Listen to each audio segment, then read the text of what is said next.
Hapo 15 mstari wa kwanza na wa pili. Nani amefika hapo? Kwa utaratibu zake. Mambo ya Nyakati 15. Mambo ya Nyakati. Mstari wa kwanza 15. Basi Daudi akajifanyia nyumba katika mji wa Daudi. Si hapo. Akamlaki Asa. Akamwambia nisikieni.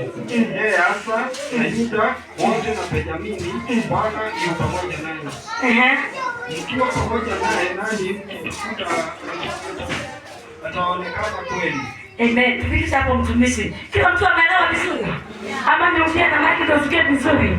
Ati ndipo roho ya Mungu ikamtia Asaria mwana wa Obedi. Bwana Yesu asifiwe. Amen. Tunaambiwa kuhusu roho wa Mungu. Roho wa nani?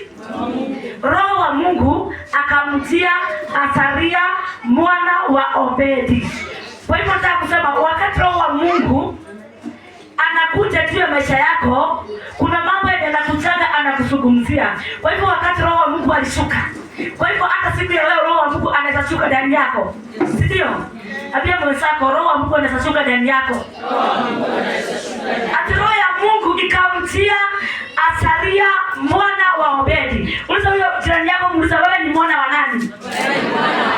Imagine roho wa Mungu akamtia Asaria mwana wa Obedi. Kwa hivyo roho wa Mungu anaweza akakushukia wewe mwana wa fulani. Amen. Akamshukia Asaria mwana wa Obedi. Ambia jirani yako hata wewe roho wa Mungu anaweza akakushukia. Wakati wanaamini roho wa Mungu anaweza akawashukia siku ya leo. Alikuwa yani hata hana habari, alikuwa amejidalisha, alikuwa hana tumaini, lakini roho wa Mungu akamtia, akaingia ndani yake, akaweka kitu ndani yake, naye Asaria akaondoka. Bwana Yesu asifiwe. Akaondoka, akaenda akamraki mtu ambaye alikuwa anaitwa Asa. Akaenda akamraki mtu ambaye alikuwa anaitwa Asa. Sasa hiyo mstari wa pili ndio uelewe vizuri. Ndipo roho wa Mungu, roho ya Mungu ikamtia Asaria mwana wa Obedi, naye akatoka ili amlaki Asa. Asa akamwambia, "Nisikieni, Asa."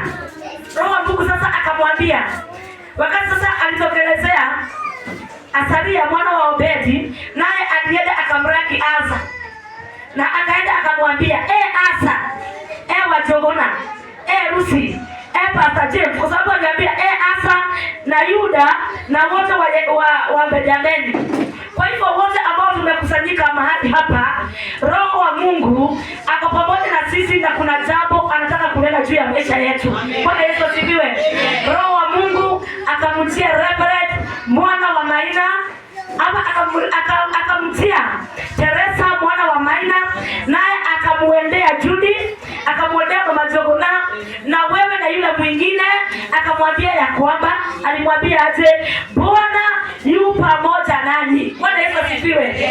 Kwa sababu walikuwa wamekaa, watu wamesahaulika, watu wenye walikuwa hawana tumaini, watu walikuwa wamefika mwisho, watu wenye walikuwa pale chini, lakini roho wa Mungu wakati alimjia Asaria alitoka. Bwana Yesu asifiwe. Na mimi nimetoka na nimekuja kwako nikwambie ya kwamba Bwana yu pamoja nawe. Bwana yu pamoja na biashara yako. Bwana yu pamoja na watoto wako. Bwana yu pamoja na mume wako. Bwana yu pamoja na wewe. Bwana Yesu asifiwe. Shule ndani yako mwambie Bwana yu pamoja na wewe. Bwana yu pamoja na wewe. Kwa sababu Mungu alikuwa ameona kilio cha hao watu. Alikuwa anaona wanateseka. Alikuwa anaona wanalia. Alikuwa anaona wanaomboleza. Ndipo roho wa Bwana akashukia Asaria. Naye Asaria akatoka. Kwa hivyo wakati roho wa Mungu atakushukia, kuna wakati wa kutoka. Bwana Yesu asifiwe. Kuna watu roho wa Mungu anashuka kwao lakini wanaenda kulala. Mungu anachukua kimatresa na weka hapo kwa kamofa kando anaenda kulala.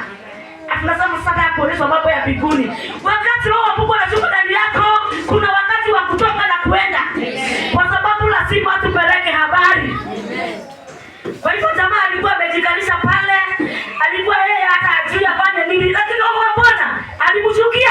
Hata jirani yako hata wewe anaweza kushukia. Tikisa kiwa na roho mwambie hata wewe anataka kuchukia. Tikisa watu wawili watatu waambie hata wewe unaweza chukiwa. Mwambie hata ukijifanya unaweza chukiwa.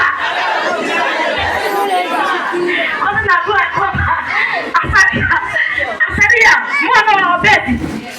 Watao wewe ni mtoto wa nani? Watao. Roho wa Bwana akasikia Watao mwana wa Moi. Bwana Yesu asifiwe. Akiwa amekaa pale, ameshika kalamu na kitabu. Roho anaweza akashuka na akazungumza. Na roho akishuka ndani yako, ataanza kuzungumza mambo mawili matatu. Na mambo ambayo Roho wa Mungu alizungumza kuhusu kina Benjamin, kina wamama, alikuwa anazungumza kwa wamama, kwa wazee. Akaambiwa aende awaambie kama sisi nimekuja kukuambia siku ya leo. Wewe unaona ya kwamba umefika mwisho, wewe unaona ya kwamba hauna tumaini. Roho wa Bwana anasema ya kwamba ako pamoja na wewe. Katika hiyo kesi uko nayo, Roho wa Bwana ako pamoja na wewe. Katika nyumba yako Mungu ako pamoja na wewe. Licha unaona kana kwamba Mungu alikuacha, bado anasema ako pamoja na wewe. Ni jana ulikuwa umeachwa, lakini leo anasema niko pamoja na wewe. Ni kwa sababu Waisraeli walikuwa wamemkataa Mungu. Walikuwa wanafanya kinyume, naye Bwana akawaondokea. Lakini sasa tunaona tena Roho wa Mungu akimjia Asaria, anamwambia sasa ni wakati wa kutoka, ni wakati wa kwenda kuzungumza na watu wangu. Uambie ya kwamba kuanzia leo nitakuwa pamoja na wao. Kuanzia leo tunaamini ya kwamba Mungu wetu atakuwa pamoja nasi. Bwana yu pamoja nanyi mkiwa pamoja naye. Sasa ni wakati wa kumtafuta Bwana. Tutafuta Bwana wakati anapatikana. Kuna wakati utatafuta Bwana na utamkosa. Nisika tukiambiwa hapa na Pastor Lucy, kuna watu wanajaribu kujinyonga. Ukijibuka kamba inakuambia haraka sana nitoe kwa siku yako. Amen. Kamba inakukataa. Masida inakulemea. Unajaribu kumuita Yesu lakini anakunyamazia. Unaona nimeita Yesu, amenyamaza. Nilikuwa nimeita mama yangu, ameninyamazia. Nilikuwa nimeita baba yangu, ameninyamazia. Lakini sasa nimeenda kwa Yesu tena, naye Yesu Kristo ameninyamazia. Ndio unaona mama anaenda anatafuta kamba, anajinyonga. Wengine wanaenda wanatafuta madawa, wanakunywa. Lakini wakati huo utakuwa ukijiweka kamba inakukataa. Inakwambia mimi sikutaki. Unaenda kujitupa kwenye mto unakutoa, unakukataa. Kwa sababu saa hii tukiwa na mwili huu ni wakati wa kumtafuta Bwana. Kumtafuta Bwana wakati anapatikana. Kuna siku utatafuta Bwana na hata patikana. Saa hii unaita reverend, unaita pastor, unaomba. Kuna siku utasikia, utapiga simu usikie mteja. Toroha uweo hete. Kaona timo kaigwa mteja. Umepiga simu ukasikia mteja. Mteja unadhani unaopiga. Patikani kwa sasa. Wakati wamepiga simu wakasikia mteja. Unasikia hadi najua wakati uko na haja kubwa sana na huyo mtu, lakini unasikia hapo mteja. Sasa ni wakati wa kumtafuta Bwana. Tikisa mwenzako mwambie ni wakati wa kumtafuta Bwana. Bwana yupo pamoja nanyi mkiwa pamoja na yeye. Sasa lakini Bwana hawezi kuwa pamoja nawe kama wewe hauko pamoja na yeye. Wewe uko pamoja na kisponsor na unataka Bwana akuwe pamoja na wewe. Haki ya Mungu mpaka uache mmoja uchukue mmoja. Bwana Yesu asifiwe. Wewe na mwanamke wa mabwana wawili. Lakini hapa tuko. Mwanamke unasema mimi ni wa Kamau, mimi ni wa Njoroge. Bwana Yesu asifiwe. Kuna kulipa rent na kuna kununua chakula. So anasema ya kwamba Bwana yu pamoja nani? Hebu niangalieni, Bwana yu pamoja nani? Bwana yu pamoja nani kanisa? Bwana yu pamoja nani kanisa? Okay. Mkiwa pamoja naye, uliza mwenzako, wewe uko pamoja na Bwana? Mwambie uko pamoja na Bwana. Kwa hivyo ukiwa pamoja na Bwana, naye atakuwa pamoja nawe. Ukiwa pamoja na Kristo, naye atakuwa pamoja naye. Hebu sikia hapo penye anasema, nani? Hebu niangalie, nani? Hapa najua Yesu kitu ngumu, mtu anasikia. Nani nyote mkinitafuta, sina mazako mwambie kuna wakati wa kutafuta. Msautie mwambie kuna wakati wa kutafuta. Msautie kwa Mungu mwambie kuna wakati wa kutafuta wewe. Haya, anasema ya kwamba Bwana yu pamoja nanyi mkiwa pamoja naye. Mkiwa naye nini? Mkimtafuta ataonekana kwenu. Amen. Mkitafuta Bwana ataonekana kwenu. Haki ya Mungu wewe ukatafuta Bwana akajificha. Lakini unasikia hapa kuna wakati wa kumtafuta. Amen. Unajua Mungu wetu sasikile wewe anajificha. Kwa watoto wako Mungu anajificha, anataka ulipe gharama ya kumtafuta. Bwana Yesu asifiwe. Sasa hapa ninaona kuna watu wenye wanataka Mungu lakini hawataki kumtafuta. Na kutaka Yesu kuja unitendea mazuri, lakini mazuri hutafutwa. Bwana Yesu asifiwe. Kuna watu hawataki kuomba lakini wanataka Yesu aonekane. Kuna watu hawataki kufast na wanataka Mungu aonekane. Kuna watu wanataka kwenda kwa huduma na wanataka Mungu aonekane. Kuna watu hawataki kwenda kanisani na wanataka Mungu aonekane. Leo tumekuja kumtafuta Bwana, si ndio? Na kama tumekuja kumtafuta Kristo, hakika tutamuona. Kwa sababu ni maandiko inasema ya kwamba mkimtafuta ataonekana. Kwa hivyo kama umekuja kumtafuta Bwana siku ya leo utamuona. Ataonekana. Hata kama amejificha kwa kona ataonekana. Sasa hata ndani akijificha pale. Bwana Yesu asifiwe. Nani unajificha hapo? Tunajificha hapo kwa kona. Jifiche hapo kwa kona kabisa. Jifiche. Katika nyumba hii, niwaambie katika nyumba hii kuna Dani. Unamuona? Haonekani, si ndio? Kwa nini haonekani? Amejificha. Na si kusema tu kwa sababu amejificha hayuko. Kwa nini umetoa kichwa na tumesema ujifiche? Hata kama ukiwa hapo ndani, kwa ola yangu sasa. Ndani ikiwa hapo ndani, hebu jifiche. Bwana Yesu asifiwe. Unajua sasa tumesema hapa hakuna kitu ngumu. Tumesema sasa tunafanya kama mfano wa Bwana. Kuna saa nyingine unakutana katika madhabahu unasema katika madhabahu hakuna Mungu. Si ati hayuko, ako lakini amejificha. Bwana Yesu asifiwe. Mwambie jirani yako mwambie Yesu ako lakini amejificha. Yesu ako lakini amejificha. Msikize kimadhabahu mwambie ako lakini amejificha. Bwana Yesu asifiwe. Sasa nimekuja katika madhabahu na nimekuja kumtafuta Yesu. Nikiangalia kule mimi simuoni, nikiangalia kule simuoni, nikiangalia huku simuoni, lakini si kusema ati kwa sababu simuoni hayuko. Aliye jirani yako ako tu. Mwambie ako tu. Mwambie ako tu. Ako lakini amejificha. Sasa mimi nimekuja hapa kumtafuta. Ninaenda huku nyuma na mtafuta simuoni. Naenda kwa biashara simuoni. Naenda kwa watoto simuoni. Naenda kwa bwana wangu simuoni. Ninakaa ninatanganyikiwa. Lakini wakati Kristo amejificha, anataka nimtafute. Sasa nitaanza kulipa gharama ya kumtafuta. Nimesikia leo kuna mtu ametoka Mombasa, amekuja kutafuta Yesu Lethongori. Nasema ya kwamba huyo Yesu anaweza kuonekana. Aki mama usikupe moyo. Hata kama ulimtafuta jana ukamkosa, ulikuwa umemtafuta kesho kutwa ukamkosa, si kusema hayuko. Yesu ako na bado anatenda. Anasema mkikaa ndani yangu na mimi nitakaa ndani yenu, nitawaonyesha makuu yaani hata hamjawahi waza. Bwana Yesu asifiwe. Sasa ni wakati wa kumtafuta Mungu, na amesema ya kwamba tukimtafuta tutamuona. Sasa nimeanza safari ya kumtafuta Bwana. Kwa maombi ninaenda kumtafuta, Friday ninaenda kumtafuta, kwa fungu la 10 ninamtafuta huko, kwa kuosha kaza ninamtafuta, nang'ang'ana kumtafuta. Lakini dakika ya mwisho, Bwana Yesu asifiwe, nitang'ang'ana kabisa. Kogiginyana kadwa higamato likamaiwe hange ginyakine haure kutia yesore kakuoya. Sasa mimi ninaanza kulipa gharama ya kumtafuta Yesu. Bwana Yesu asifiwe. Wakati nilikuwa namtafuta Yesu, kuna watu walikuwa wananichekelea, kuna watu walikuwa wananidhihaki,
wakiweka magonjwa yasaidia magonjwa, wakiweka majini yasaidia majini, wakiweka vita yasaidia vita. Bwana Yesu asifiwe. Nitakuwa napitia mambo magumu, sitakuwa peke yangu, nitakuwa pamoja na Yesu. Atanisaidia, atanielekeza, nikienda kulemewa ananitia nguvu, nikienda kupita mwisho ananiambia bado mtoto wangu nakupenda, ananiambia bado mtoto wangu utaenda mbali. Bwana Yesu asifiwe. Mungu akubariki sana mtumishi na akupatie neema kama ilikuwa na Yesu. Katika jina la Yesu tupige makofi. Mkimtafuta ataonekana. Hata kama ni chini ya kitanda, tafuta yeye. Hata kama ni kwa bahari, mtafute. Yesu ako kila mahali. Hata ukifunga macho ako hapo. Unajua kuna watu wanasemaga, kuja Yesu, kuja Yesu. Akuja tu utamwambia aje. Unaona kama mama nikafitina. Lakini kila saa Yesu kuja. Siku moja utasikia amekuja, akwambia sema mwanangu yako. Tena wata kutoroka nimeona jini. Bwana Yesu asifiwe. Lakini nataka nikuhakikishia kwamba siku ya leo utamuona Yesu. Kwa hivyo ni wakati wa kutakasa moyo wako. Kwa sababu ukimuita, by the way, kwa sababu nasikia revelation. Mama tunaona siku hizi. Kwa sababu umesikia vile tumeambiwa. Na mimi nasababu ukiwa nimesimama hapa, nasimama kama nabii. Nikisimama hapa nasema kama kweli ninaona imetakuja. Kwa sababu kanisa hili tumemuita Bwana. Tumemlilia Yesu sana. Sasa hii maombi ndio utakuwa unaanza nayo. Unamwambia Yesu, ninakuhitaji kwa maisha yangu. Na katika mahali hapa sasa nataka ukashuke, ukasubumuke sasa katika madhabahu haya. Nataka tuongee na wewe ana kwa ana. Bwana Yesu asifiwe. Na usifikirie ati ukimuita hata kuja. Leo jaribu leo. Hakutakuja na atakuja immediately. Atakuja kabisa. Mama ani unamwambia Yesu kuja, hebu muite. Simama waanze kuita Yesu. Fuka macho waanze kuita Yesu. Na umuite kwa ujasiri kwenye unamuitanga. Kama mganga anasimama anaita nyoka na inakuja. Na wewe mbona uite Yesu akose kukuja? Hebu inua mikono uita Yesu. Yesu kuja, Yesu kuja.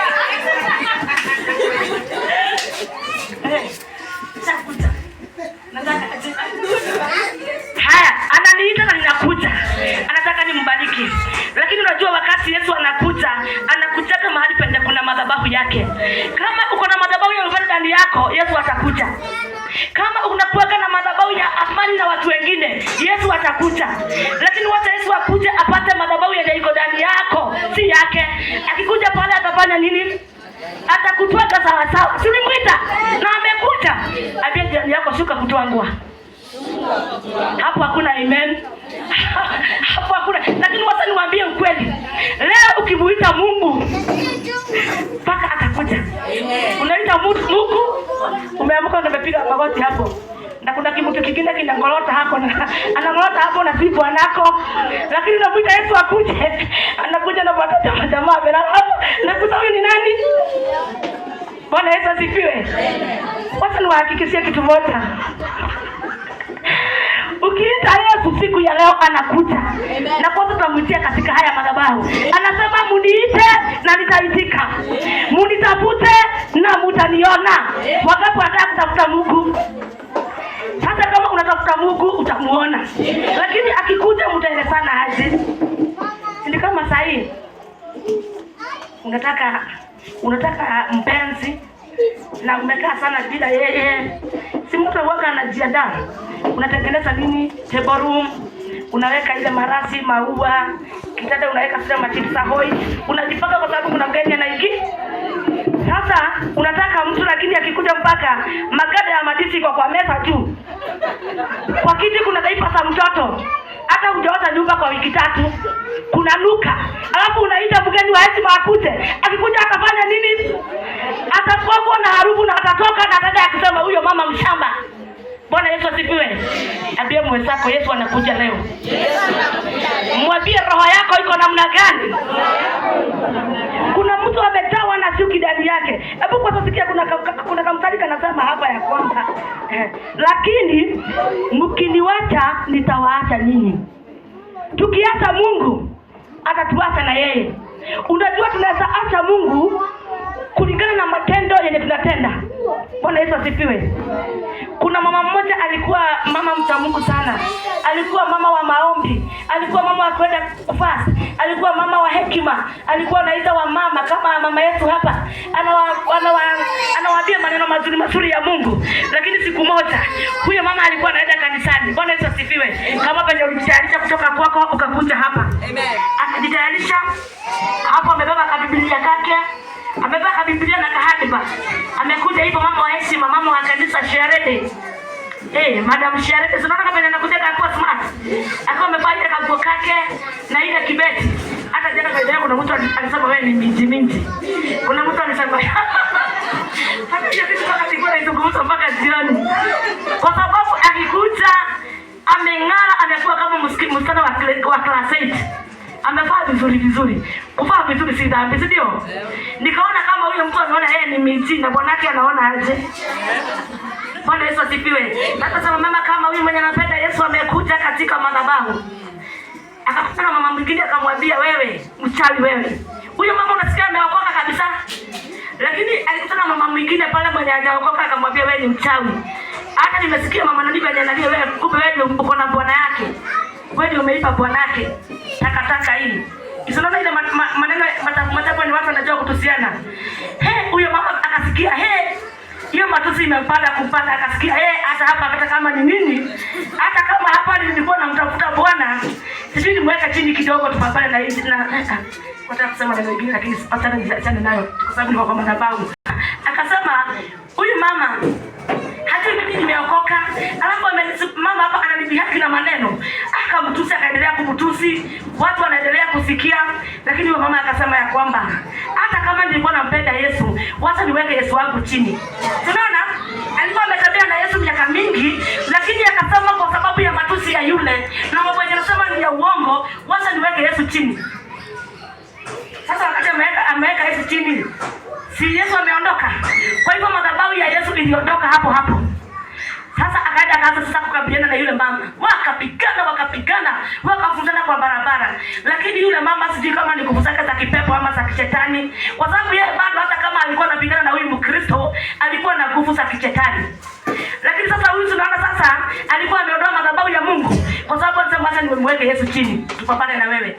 Kwa hivyo yule mama alikuja akafuta yule mama, akamwacha kwa lami katikati na gari ikampitia juu. Yule mama akakufa. Alikuwa ile miaka yote yenye alikuwa ameishi maisha ya kumtukuza Bwana.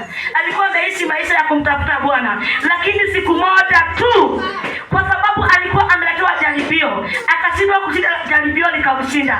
Alikufa akiwa ameokoka ama alikufa akiwa mwenye dhambi? Wacha nikwambie ndugu yangu, tumeambiwa mbinguni ni wapi? Ni mbali. Bwana Yesu asifiwe. Kuna mtu anafikia akiokoka leo, kesho mbinguni. Ukiokoka leo hapa katikati kuna jangwa. Bwana Yesu asifiwe. Na imani unaweza kuwa tangu uliokoka kwa miaka karibu 10, lakini siku moja ukapoteza ufalme wa mbinguni. Siku moja tu. Kajaribio kamoja tu. Kakatuma wewe ukaweza kupoteza ufalme wa mbinguni. Angalia jirani yako kama ni mtu wa manuks. Ukimwangalia utajua tu. Kama ni mtu wa makoro tu utajua tu. Mwangalie tu, hata usimwambie kitu. Hata pale anakuangalia unajua huyu ni nani mwenye nimekaa na yeye hapa. Lakini tumeambiwa tukamtafute Bwana na tutamuona. Lakini tukimwacha atatuacha. Kwa hivyo katika siku ya leo ni wakati wa kumtafuta Bwana. Jameni, nimesikia kwamba tukiambiwa tuende Kibira, wamama tunajitoa kwa wingi, tunaenda kumtafuta Bwana. Kwa sababu hatujui tutapata wapi. Unaweza kuwa umesema hiyo siku sitalipa shilingi 300, na kumbe hiyo siku ndio Mungu alikuwa anajitokeza muone. Bwana Yesu asifiwe.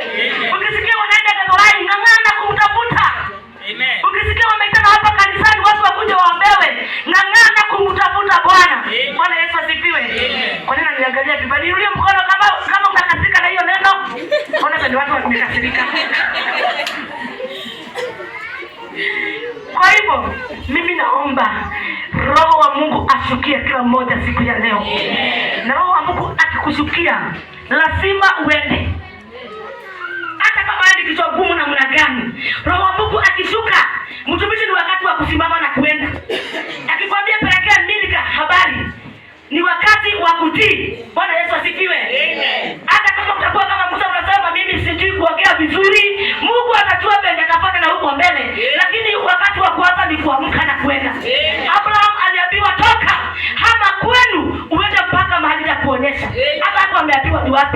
lakini alitii. Mimi nimeomba watu wakijazwa na Roho Mtakatifu mkubali kuenda.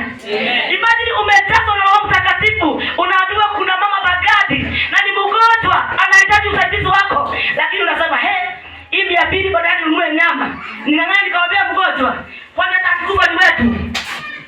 Lakini wakati wa kuenda, Mungu anataka kuwasa kutuma watu mahali hapa. Amen. Mtakubali kutumwa? Yes. Kwa sababu basi niwaambie kitu moja. Si Asante alikuwa mtu kama wewe. Si alikuwa amejiburudisha kwenye umejiburudisha. Lakini Roho wa Mungu alimtia. Hatua hapo amejua. Watu naambiwa mpaka alikuwa mtoto wa Obedi. Lakini wakati alijua na Roho Mtakatifu, alitoka. Akaenda kumlaki Asa na Yuda na Wabenjamini awapelekee habari. Sasa wewe unakaa na habari za wenyewe ni zako. Unapo habari na unaenda kujifunika kwa kitanda. Nasema hivyo kwa sababu kuna watu Mungu ataanza kuendelea kuwasia sahihi. Lakini Mungu akikuendelea mama duzani wakati wa kulauka na mapema na kwenda. Mimi kama Mungu akinena, utasida hapo kusema kichwa inauma, lakini unajua wakati Roho wa Mungu alishuka alikunenea nini? Labda alishuka akakwambia nenda ukapiga magoti uombee kanisa. Nenda uombee kanisa na elevation wapate kiweta. Lakini wewe ukikuja hapa, Pastor James niombee kichwa. Pastor James niombee kichwa. Haki ya Mungu hata ukiombewa, ninaomba ikume mara 10. Bwana Yesu asifiwe. Kwa sababu ni wakati wa kufanya nini?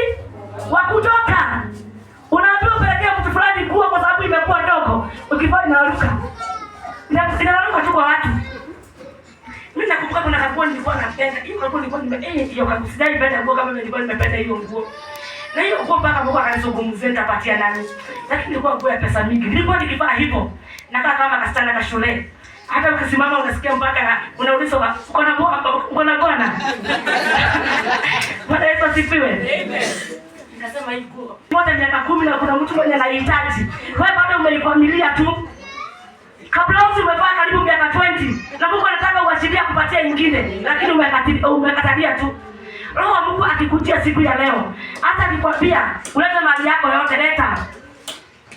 Kuna mtu anasema hiyo siwezi. Kwa hiyo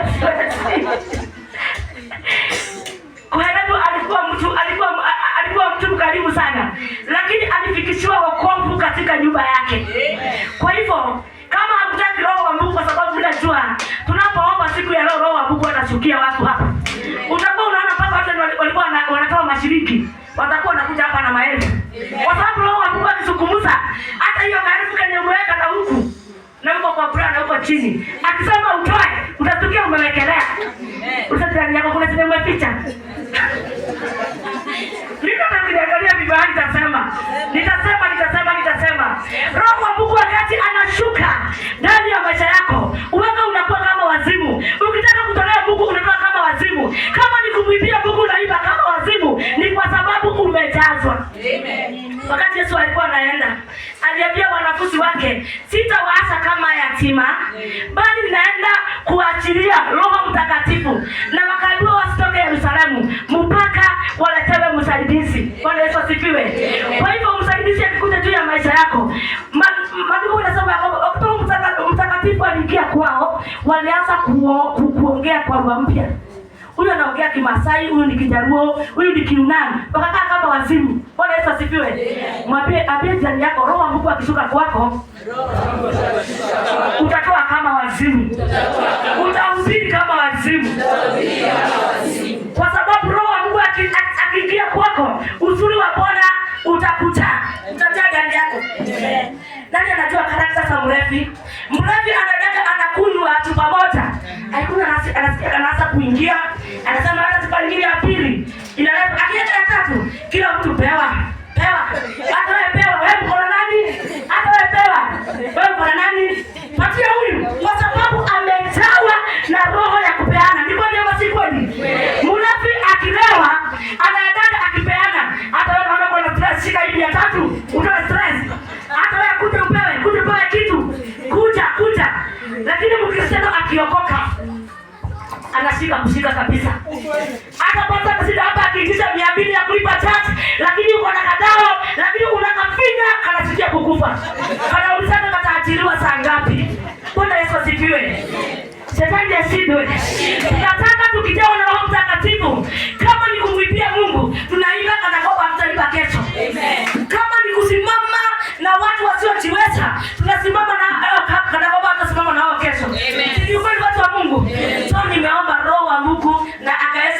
ametushukia siku ya leo. Amen. Na Roho wa Mungu akitushukia tukubali kuenda. Amen. Tusimame kwa miguu yetu. Tusimame kwa miguu yetu. Mimi najua Roho wa Mungu ako pamoja na sisi na kuna jambo anaenda kutenda juu ya maisha yetu. Na Roho wa Mungu akizungumza, kuna mtu atakuwa anakuja huku analilia madhabahu kwa sababu Roho wa Mungu atashuka ndani yake. Kuna mtu atakuwa anakuja anasikia kwa sababu amejawa na Roho Mtakatifu. Anakuja analala huku chini. Hataki kuojua kama kama kumeoshwa. Anasema mimi nataka kumtafuta Yesu. Tumeambiwa ya kwamba tukitafuta Yesu atapatikana. Na kama unamtafuta kwa maisha yako ataonekana. Kama unamtafuta kwa watoto wako ataonekana. Chochote tunachokitafuta kwa Mungu bado kitafanya nini? Kitapatikana. Tuinue mikono yetu juu. Najua Bwana anatengeneza njia. Anatengeneza njia kwa ajili yangu. Najua Bwana, najua Bwana, najua Bwana anatengeneza njia, anatengeneza njia kwa ajili yangu. Nataka tuinue mikono yetu juu, tuinue mikono yetu juu.